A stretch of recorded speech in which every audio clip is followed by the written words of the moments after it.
कोई महापुरुष जीवन में नशा नहीं किया करता है। ये नशेड़ियों ने भगवान को नशा का रूप दे दिया है, ध्यान रखना। जिन्हें पीना है वो भगवान का नाम लिया करते हैं। और मैंने कहा चल छोड़। भोलेनाथ ने भांग पी, बोले पी। तो मैंने कहा तू उनका भक्त है? बोले हाँ। मैंने कहा कट्टर भक्त है? बोले कट्टर भक्त हो। मैंने कहा भोलेनाथ महादेव का भक्त है? बोले हाँ। तो बोले इसलिए तो शराब, इसलिए तो मैं गांजा पीता हूं, इसलिए तो भांग पीता हूं। मैंने कहा मैंने तो कहीं भोलेनाथ का चरित्र ऐसा पढ़ा नहीं है कि वो नशा करते हों, लेकिन एक बात बता बाबा। बोले क्या? मैंने कहा भोलेनाथ ने भांग पी तो तू भी भांग पीता है? बोले हाँ। तो मैंने कहा एक बार भोलेनाथ ने जहर पिया था। बोल तू उनका भक्त है, पी करके बताएगा एक बार जहर। ध्यान रखना, महादेव की भांग याद करते हो और महादेव का जहर याद नहीं किया करते हो। एक बात याद रखना, जब समुद्र मंथन हुआ था अमृत भी निकला था और जहर भी निकला था।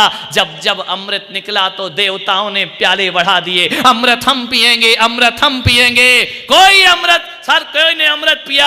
जब जहर निकला सबके प्याले पीछे हो गए। ध्यान रखना, ऐसा वैदिक कथाओं में लिखा हुआ है, सबके प्याले पीछे हो गए। क्यों पूछा ये जहर कौन पिएगा वरना सृष्टि नष्ट हो जाएगी। जब सब पीछे हो गए तो शिव जी ने कहा लाओ मैं जहर पिया करता हूं, दुनिया के लिए हम जहर पिया करते हैं। शिव ने जहर पिया और नीलकंठ हो जाया करते हैं। ध्यान रखिए, मैं पुलक सागर कहता हूं अरे जो अमृत पीते हैं वो देव कहलाते हैं और जो जहर पीता है वो महादेव कहलाया करते हैं। ध्यान रखिए, उन्होंने जहर पिया। ध्यान रखना, पियो, बनो भोलेनाथ के भक्त, पियो जहर। ध्यान रखना, और ऐसे शराबियों को तो बहुत जल्दी पी लेना चाहिए। ये जहर आपके लिए बना हुआ है। मान्यवर आपसे निवेदन है मेरा, ऐसे ऐसे तर्क देते हो अपनी कमजोरियों को छुपाने के लिए। मान्यवर एक संत थे,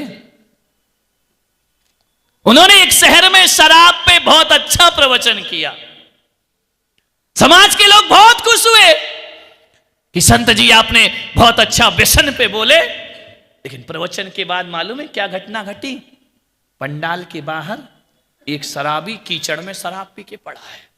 अरे लोगों ने कहा महाराज उधर तुम प्रवचन कर रहे, वहां शराबी डला है। संत ने कहा मैं क्या कर सकता हूं। पंचों ने पता किया कि देखो तो कौन है सत्संग के बाहर शराब पी के पड़ा। मालूम है जब लोगों को पता पड़ा तो पंचों के तो सर बाल उड़ गए, उन्होंने तो कान खड़े हो गए। मालूम है वो कौन था? उस संत का भाई था। अरे पंचों ने कहा बाबा जी या तो ऐसे प्रवचन बंद करो या इस भाई को यहां लिटाना बंद करो, ये पड़ा रहता क्या असर होगा? शराब समाज में हम क्या मुंह दिखाएंगे कि संत शराब पे प्रवचन करते हैं और भाई शराब पी के वहां पड़ा रहता है। संत ने कहा कोई बात नहीं, कोई बात नहीं, चिंता नहीं। नहीं, समाज ने कहा कल से या तो प्रवचन बंद होगा या शराबी आना बंद होगा। संत ने कहा नहीं, वो भी आएगा और प्रवचन भी होगा। बोले ऐसे कैसे हो सकता है? आप अपने घर के भाई को नहीं सुधार पाए, दुनिया को सुधारने का काम कर रहे हैं, ये क्या मतलब है आपके संत बनने का? संत ने कहा चिंता मत करो, देखते हैं कल आता है कि नहीं आता है। कल प्रवचन हुआ, शराबी फिर वहीं पड़ा पी करके। संत से कहा भाई संत जी बहुत इज्जत खराब हो रही है समाज की, आप बंद करो ये प्रवचन। संत ने कहा नहीं, वो शराब पी के पड़ा है और मैं मानता हूं कि मेरा भाई है, लेकिन एक बात याद रखना, जो काम मैं कर रहा हूं वही काम वो कर रहा है। अरे लोगों ने कहा कि तुम भी पीते हो क्या बाबा जी? बोले नहीं मैं पीता नहीं हूं, लेकिन प्रवचन वो भी कर रहा, प्रवचन मैं भी कर रहा हूं। नांदगांव वाले एक बात ध्यान रखना, संत ने कहा कि मैं लोगों को बोल बोल के सुधारता हूँ, मैं लोगों को बता बता के सुधार रहा हूँ और वो लोगों को दिखा दिखा के सुधार रहा है। ध्यान रखना, मैं थ्योरी हूँ, वो प्रैक्टिकल है। वो कह रहा देखो शराब पियोगे तो जिंदगी में ये दशा हो जाए, वो प्रैक्टिकल है, वो प्रैक्टिकल दिखा रहा। एक शराब पीना वाला भाई नाली के किनारे पड़ा रहता है और प्रवचन करने वाला भाई सिंहासन पर जाकर बैठ उपदेश।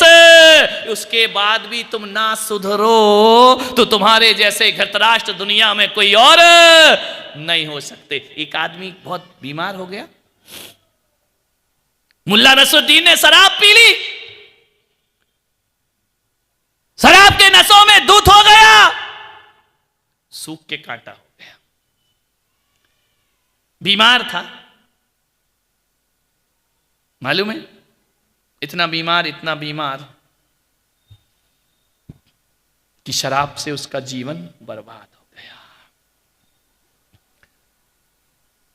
मान्यवर, एक आग्रह बड़ी विनम्रता से कर रहा हूं, जीवन को इतना पवित्र बनाना, जब गंदे मंदिर में, जब गंदे स्थान पर तुम बैठना पसंद नहीं करते हो, तो गंदे मंदिर में भगवान बैठना कैसे पसंद करेगा।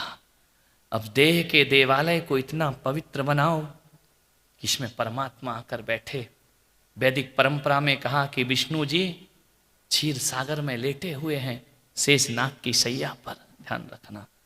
पूछा गया कि इसका मतलब क्या है, तो बोले इसका मतलब यही है, जो अपने हृदय को क्षीर सागर जैसा पवित्र बना लेता है, वहां परमात्मा आकर विश्राम किया करते हैं। ध्यान रखिए, जो अपने मन को क्षीर सागर सा पवित्र बना लेगा, भगवान उसमें विश्राम किया करते हैं। मालूम है, माता के 16 स्वप्न में क्षीर सागर आता है। भगवान कभी गर्भ में नहीं आए, लेकिन 16 स्वप्न में क्षीर सागर है। वह क्षीर सागर आकर माता के चित्त को पवित्र कर दिया करता है। स्वप्न का फल होता है कि उसके गर्भ में कोई तीर्थंकर जैसी आत्मा आ जाती है। शराब के नशों में, मसाले में, गुटके में यदि मन को अपवित्र करोगे, कोई भी परमात्मा तुम्हारे हृदय में आने वाला मंदिर में होगा, लेकिन मन में भगवान आने वाला नहीं है। एक निवेदन है, एक जगह पार्टी हो रही थी। डायोजनीज एक विदेशी फिलॉसफर है, वह भारत आया और उसके स्वागत में विदेश से शराब मंगाई गई। उसका पैमाना भरा, डायोजनीज ने देखा, शराब का पैमाना फेंक दिया। भारतीय लोगों ने सोचा यार कुछ कचरा मचरा आ गया होगा। दूसरा पैमाना भरा, उसने देखा, फेंक दिया। तीसरा पैमाना भरा, उसने देखा, फेंक दिया। भारत के लोगों ने कहा इतनी महंगी शराब आप इसे ऐसे फेंक रहे मिट्टी में, इसमें क्या है, कोई कचरा है, गंदगी है? मालूम है, डायोजनीज ने कहा पागलो, तुम कह रहे इसमें कचरा है, गंदगी है, अरे शराब में अच्छाई कौन सी है वो मैं देख रहा था, ध्यान रखना। तुम तो गंदगी की बात करते तो खुद गंदी है। तो बोले आपको नहीं पीना तो मत पियो, मिट्टी में क्यों मिला रहे हो? मालूम है, भारत के लोगों से उस डायोजनीज जैसे फिलॉसफर ने कहा कि इसके मिट्टी में मिलाना बहुत जरूरी है। यदि इसे मैंने मिट्टी में नहीं मिलाया तो एक दिन ये पूरे हिंदुस्तान को मिट्टी में मिलाकर रख देगी। अरे शराब हमें मिट्टी में मिलाए उससे पहले हमें शराब को मिट्टी में मिला देना चाहिए। एक आदमी बीमार हो गया, ठाकुर के पास पहुंचा। ठाकुर साहब मैं बहुत बीमार हूं। ठाकुर ने कहा इलाज करा ले। बोले सब करा लिया? सब करा लिया? बोले हाँ। टेस्ट करा ले? सब हो गए, ब्लड टेस्ट हो गए, सारी जांच हो गई, बीमारी जाती नहीं है। तो ठाकुर ने मालूम है क्या कहा? ठाकुर ने कहा एक काम कर। बोले क्या? बोले दारू पी ले। तो बोले दारू पीने से ठीक हो जाऊंगा? बोले क्यों नहीं हो जाएगा? बोले ठाकुर साहब आप भी कैसी बातें करते हो, जिंदगी में मैंने शराब को हाथ नहीं लगाया और आप कह रहे शराब पी ले तेरी बीमारी चली जाएगी। ठाकुर ने कहा बिल्कुल गारंटी से तेरी बीमारी चली जाएगी। बोले चली जाएगी, कैसे गारंटी ले रहे हो? ठाकुर ने कहा मुझे देख, मुझे देख, जब दारू पीने से मेरी ठकुराई चली गई तो मूर्ख तेरी दो कौड़ी की बीमारी नहीं जाएगी? अरे पी ले दारू, बीमारी भी जाएगी और तू भी दुनिया से चला जाएगा। ध्यान रखना, हरियाणा में शराब पे पाबंदी लगी, 6 महीने बाद सरकार को हटाना पड़ी। क्या करें, सरकार भी क्या करे, पीने वालों की जमात लगी हुई है। ध्यान रखना, जैसे ही बंद करते शराब और महंगी हो जाया करती है, ब्लैक में बिकना प्रारंभ हो जाया करती है। गुजरात में शराब पाबंदी है, ब्लैक में बिका करती है। ध्यान रखना, क्या करे सरकार, पीने वालों की जमात लगी है। मालूम है हरियाणा में पाबंदी लगी, महिलाओं ने आंदोलन छेड़ दिया, सड़कों पे उतर आई महिलाएं, डंडे लेकर उतर आई, सब शराब की दुकानें तोड़ दी, शराब की बोतलें तोड़ दी। वहां के मुख्यमंत्री को शराब पर पाबंदी लगाना पड़ी। 6 महीने बाद पाबंदी हटाना पड़ी। क्या कर सकते हैं? बोले क्यों? बोले जो बाहर से बिक रही थी वो पीछे से बिकने लगी है, धनो दिन ब्लैक में शराब बिकने, कमाई हो गई दारू के ठेकेदारों की। मालूम है, दो बैठे थे शराबी, उनने कहा यार जब से शराब पे पाबंदी लगी है तब से मन ही नहीं लगता है, क्या करें, अपन काम क्या करें। शराबी थे, बोले करें क्या, बोले यार एक महिलाओं का सत्यानाश हो जाए, इन्होंने हमारी शराब बंद करा दी है, अब जिए तो कैसे जिए। तो मालूम है दूसरा शराबी कहता अब क्या करेगा बेटा, सरकार ने पाबंदी लगा दी है, राम राम बोल, भगवान का राम का नाम ले, और क्या कर सकते हैं। बोले यार बहुत कोशिश करता हूं। बोले क्यों, बोले जब भी बोलता हूं राम राम मुंह से रम ही रम निकलता है, राम तो निकलता ही नहीं। जिसने जिंदगी भर हराम की खाई वो राम का क्या जाने। ध्यान रखना, मान्यवर, सोचना है, विचार करना है।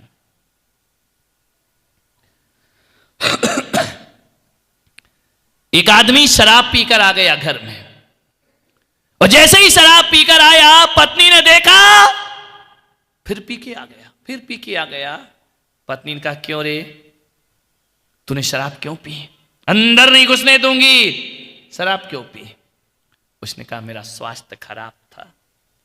तो बोले बेवकूफ, स्वास्थ्य खराब है तो दारू पीने की क्या जरूरत है। बोले जरूरत है। बोले क्यों। बोले एक डॉक्टर ने मुझे कहा था ठीक होना है तो दवा दारू ले। समझ गए क्या। तो बोले दवाई तो मैं मेडिकल से ले आया, और उसने बाद में कहा था दारू ले, तो मैंने दारू भी पी ली। पत्नी ने कहा धन तेरा सत्यानाश हो, तू दवा दारू दोनों ले आया, दूसरे दिन पट्ठा फिर पी कर आ गया। पत्नी ने कहा आज क्यों पिया। बोले तबीयत ठीक ही नहीं हो रही है। तो बोले मेडिकल डॉक्टर के पास गया था, उसने कहा था दवा दारू ले ले। तो बोले आज पी के क्यों आया। बोले आज आयुर्वेदिक के पास गया था, आयुर्वेदाचार्य के पास। तो बोले क्या हुआ। बोले उसने कह दिया आज वाइन ले। कुछ लोगों को घर में जाके समझ में आएगा, अजवाइन, उसने संधि विच्छेद कर दिया, आज वाइन ले। बोले पी के आ गया मैं, तबीयत ठीक नहीं हो रही। तीसरे दिन फिर पी के आ गया। पत्नी ने कहा अब क्यों पी के आया। बोले तेरे बाप की याद आ गई। बोले मेरे बाप की याद क्यों आ गई। बोले जब हम दोनों ने शादी की थी तेरे बाप ने आशीर्वाद दिया था, क्या बोला था कि बेटा अब मैं जिस चिंता से मुक्त हुआ, अब तुम दोनों मिलकर घर वार चलाओ, घर तू चला रही है। विचार करिए, सोचना है आपको। जाम पर जाम पीने से क्या फायदा, रात चढ़ेगी सुबह उतर जाएगी। अरे प्रभु नाम का पीला प्याला पी ले, तेरी जिंदगी संवर जाएगी। ध्यान समय हो गया है आपका, 10:10 हो रहे हैं। 4-5 दिन आपके शहर में रहा, आपने बड़े सम्मान से बड़े इज्जत से मुझे सुना। सुबह शाम दौड़े चले आए, दोपहर को दौड़े चले आए। एक फिजा बदली, एक समय बदला, लोगों का चिंतन बदला। मैं इतना ही कहना चाहता हूं कि कुछ और करो या ना करो, हर युवा ये संकल्प ले ले, हम जिंदगी में हर परिस्थिति में हर हाल में जी लेंगे, लेकिन कभी नशा अपनी जिंदगी में नहीं करेंगे। ध्यान रखना। हर बेटी ये संकल्प ले ले, हम मर्यादा से बढ़ करके फैशन में नहीं जाएंगे। हर बेटी अपना चरित्र, अपने घर की इज्जत बचा के रखे। मैं नहीं चाहता कि तुम बड़ी बड़ी तपस्या करो, मैं नहीं चाहता, आपसे अपेक्षा नहीं रखता हूं कि बड़े बड़े मंदिर बनाओ, मैं ये भी नहीं चाहता हूं कि रात दिन भगवान की माला फेरो। लेकिन मैं इतना चाहता हूं पुलक सागर कि जैन हो जैसा आचरण जी करके जिंदगी को बिताइए। मान्य ताकि संत गौरव महसूस करें तुम पर, परिवार महसूस करे गौरव तुम पर, फक्र हो समाज को, राष्ट्र को, देश को। मान्यवर, जिंदगी को बहुत सही तरीके से जी लो। ये जिंदगी बार बार नहीं मिला करती है। इस